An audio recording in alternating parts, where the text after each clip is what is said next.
الحمدللہ رب العالمین والصلاة والسلام علی سید الانبیاء والمرسلین اما بعد۔ عوام الناس میں یہ مشہور ہے کہ نبی کریم صلی اللہ علیہ وسلم 27 رجب کی رات کو معراج پر تشریف لے گئے، اس لیے لوگ اس رات کو شب معراج کا نام دیتے ہیں اور اپنے گمان کے مطابق اس رات جشن وغیرہ کا سماں پیدا کر کے آپ علیہ الصلاۃ والسلام کے معراج پر جانے کی خوشی مناتے ہیں۔ اسی طرح اس رات کو عبادت، نوافل اور ثواب کی نیت سے جاگنے کا اہتمام بھی ہوتا ہے اور اس کے اوپر بڑی فضیلت بیان کی جاتی ہے، اور 27 رجب کے دن کو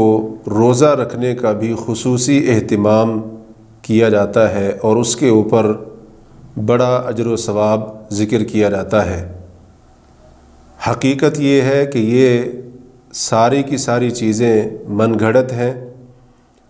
دین کے ساتھ ان کا کوئی تعلق نہیں ہے، یہ کام بدعت ہیں اور رسول کریم صلی اللہ علیہ وسلم کی سنت سے اس کا کوئی ثبوت نہیں ملتا ہے۔ سب سے پہلی بات تو یہ ہے کہ نبی کریم صلی اللہ علیہ وسلم معراج پر کب گئے، اس کے بارے میں مختلف روایتیں ہیں، اس لیے 27 رجب کی رات کو یقینی طور پر شب معراج نہیں کہا جا سکتا ہے۔ اس سے ہم اندازہ لگا سکتے ہیں کہ اگر یہ کوئی مخصوص رات ہوتی اور اس کے کچھ خاص احکام یا اس میں کوئی خاص عبادات ہوتی تو یقیناً اس کی تاریخ اور مہینے کو یاد رکھنے کا خوب اہتمام کیا جاتا۔ تو اس کی تاریخ کا محفوظ نہ ہونا اس بات کی دلیل ہے کہ اس رات کو یہ جو اہتمام کیا جاتا ہے دین کے ساتھ اس کا کوئی تعلق نہیں ہے۔ دوسری بات یہ ہے کہ اگر 27 رجب کی رات کو شب معراج تسلیم کر بھی لیا جائے تو رسول اللہ صلی اللہ علیہ وسلم اور صحابہ کرام کی زندگی میں یہ رات کئی مرتبہ آئی، لیکن اللہ کے رسول علیہ الصلاۃ والسلام نے اور صحابہ کرام میں سے کسی نے اس رات کو جشن، عبادت کا اہتمام وغیرہ یہ کوئی کام، کوئی عمل نہیں کیا ہے۔ اگر یہ عبادت کی رات تھی اور اگر اس موقع کے اوپر وہ سب کرنا چاہیے تھا جو آج کے مسلمان کرتے ہیں تو یقیناً اللہ کے رسول صلی اللہ علیہ وسلم ضرور ایسا کرتے یا آپ کے صحابہ ضرور اس کے اوپر عمل کرتے۔ اب اگر کوئی شخص یہ کہے کہ ٹھیک ہے، ہم نے تسلیم کر لیا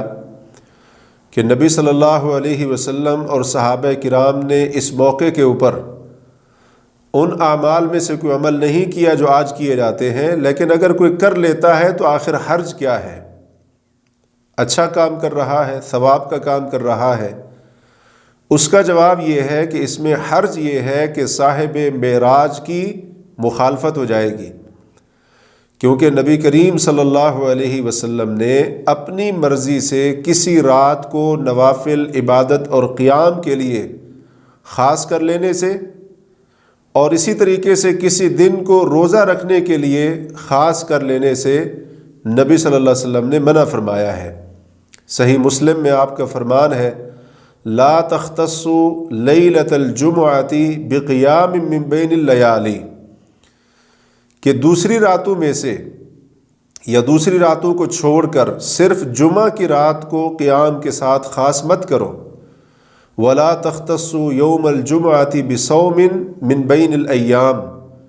دوسرے دنوں میں سے یا دوسرے دنوں کو چھوڑ کر جمعہ کے دن کو روزہ رکھنے کے لیے خاص نہ کرو۔ نبی صلی اللہ علیہ وسلم نے اس چیز سے ہمیں منع فرمایا ہے، اس لیے اگر ہم 27 رجب کی رات کو اپنی مرضی سے عبادت کے لیے خاص کر دیں گے اور اس رات کو جاگنے کا اہتمام، نوافل پڑھنے کی فضیلت بیان کریں گے تو ہم اللہ کے رسول صلی اللہ علیہ وسلم کی مخالفت کریں گے۔ اور اسی طریقے سے اگر ہم نے 27 رجب کے دن کے روزے کو خاص کر دیا اور اس کی پھر فضیلت اور بڑا اجر بھی بیان کیا تو ہم نے نبی کریم علیہ السلام کی سنت اور آپ کی شریعت کی مخالفت کر دی۔ اللہ تعالی ہمیں سمجھنے کے ساتھ ساتھ عمل کرنے کی توفیق عطا فرمائے۔